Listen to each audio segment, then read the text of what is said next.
Hello and welcome to Spotlight on the AfCFTA with me, Jones Ewa. This is the only show that will give you all the information as to what's happening across the continent of Africa on the AfCFTA. I know some people get a bit confused when they hear AfCFTA or AfTA.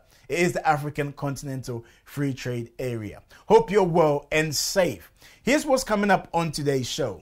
The International Chamber of Commerce puts together an online program focusing on women in trade and how the AfCFTA can empower women entrepreneurs.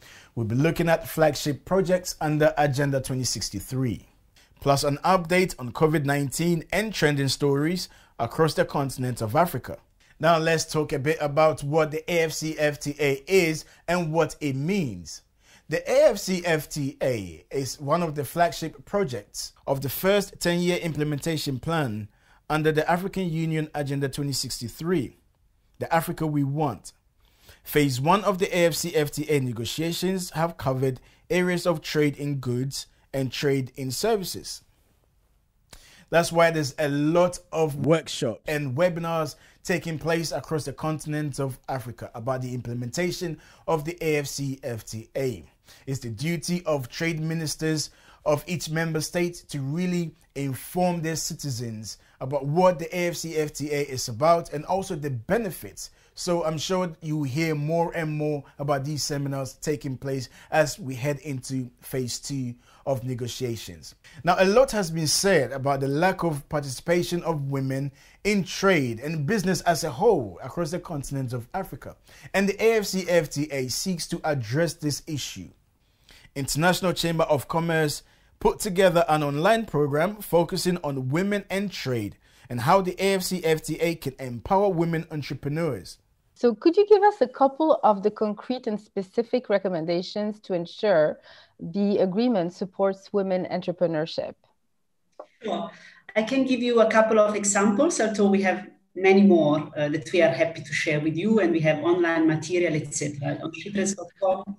If you go for the AfCFTA project, you can have access to a lot of the policy briefs and the final recommendations. So one set of recommendations was with regard to participation at the national level. So the Women Business Association asked for equitable representation in national working committees, especially the ones on trade facilitation. And not only equitable representation, but also effective representation. And they have very specific action point. Receiving the documents on time, being given sufficient time to consult, analyze the documents, and consult with their members before attending this meeting. Being given access to information in an accessible way, not in an overly technical or overly legal language, but really a business-friendly language that will enable them to consult with their members. Access to all of the regulations online, so a strong emphasis on digitalizing all of the export procedures, but also capacity building for the women entrepreneurs on how to access these documents, how to fill them in, how to submit them correctly, and so forth. Another set of recommendations, which I found very practical, is with regard to the protocol on trading services. So recommendations for their negotiators at the national level to negotiate on modes and services where women are overly represented. And there was a specific mention of Mode 4, a movement of natural persons.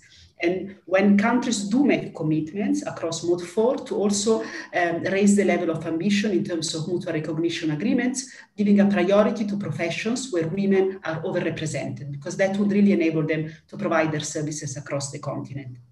And then let me give a third one, which is with regard to the implementation, really making sure that the AfCFTA Secretariat uses indicators and an effective monitoring mechanism to check the implementation of the AfCFTA, that women organizations are involved in the monitoring process, they are given a voice, and that this is evidence-based with better data on women and trade. Interesting. Now let's look at some of the benefits and what trading under the AfCFTA could potentially do. Now, according to the World Bank, trading under the AfCFTA will alleviate extreme poverty. West Africa could see the biggest decline in the number of people living in extreme poverty. a decline of 12 million, a third of the total for all of Africa. Central Africa will see a decline of 9.3 million. Eastern Africa will see a decline of 4.8 million.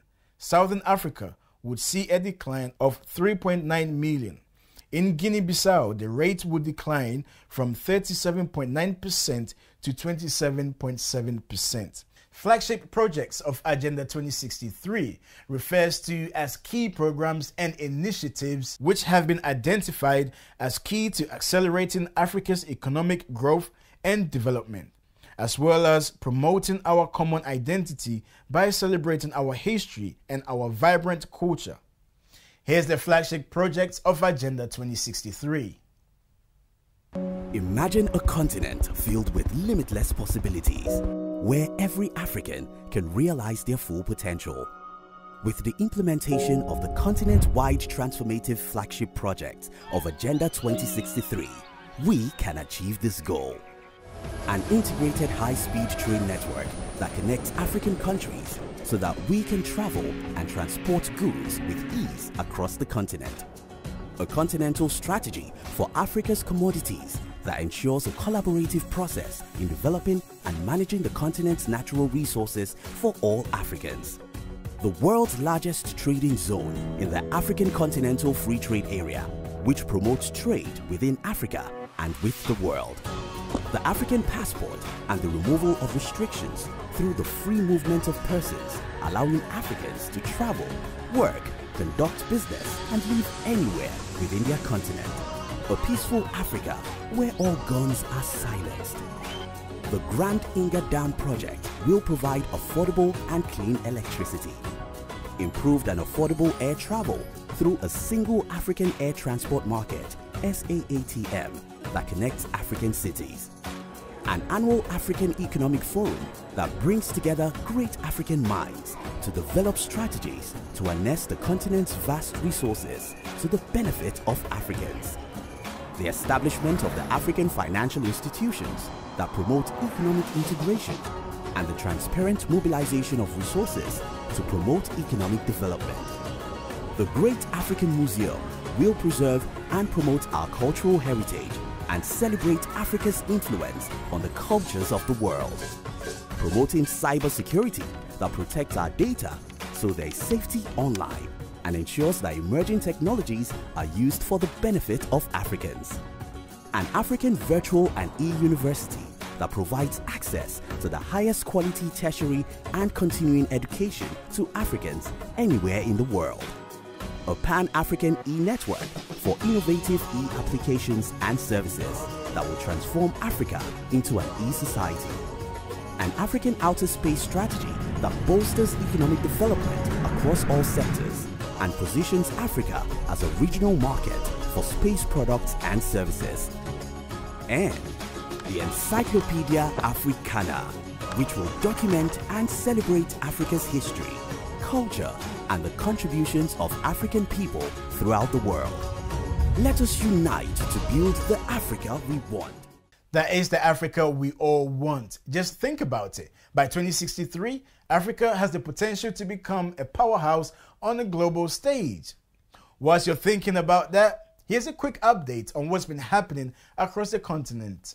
Ghana's Minister-Designate of Trade and Industry, Alan Tramanting, says the successful implementation of the AfCFTA would help to build a strong foundation for an Africa beyond aid. According to the Minister-Designate, the removal of tariffs under the AfCFTA would boost intra-Africa trade, stimulate investment and innovation, foster structural transformation, and the continent should not take this window of opportunity lightly. The African Union Commission has inaugurated the Internal Committee on the Fund for African Women.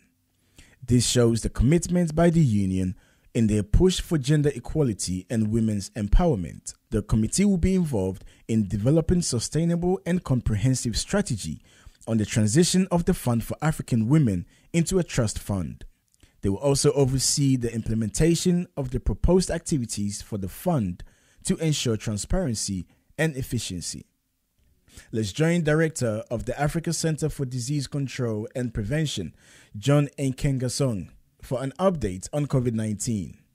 On vaccines, to conclude the COVID section, as we announced previously that through a partnership with MTN Mobile Telecom, they generously donated $25 million to support vaccination of healthcare workers. And I'm pleased to announce that the delivery of the first 1 million doses across the continent will start from next week. We are hoping that before next Friday, that delivery will start going out to member states. And that will be the first attempt to try to reach out to about 20 countries with vaccines. And then at least that will enable us to start vaccinating our healthcare workers and also learn from the process by doing it. So we are very excited with that prospect. The Africa CDC is also putting up as quickly as possible a COVID-19 dashboard for monitoring vaccine rollout, which will go live hopefully soon, so that each time you can go on that dashboard to at least acquaint yourself with what is going on. Agenda 2063, transforming Africa into a global powerhouse of the future. It will be amazing, right? Well, sadly, that brings us to the end of the show. Thank you for watching. And as always, we would like to hear from you. If you have any questions about the AfCFTA, do get in touch. There's a WhatsApp line number right on your screen, and I will personally respond to your messages. Or you can go onto Voxafrica's social media platforms and leave your messages on there. Thank you for watching. We'll see you next week. Look after yourself. It's goodbye from us.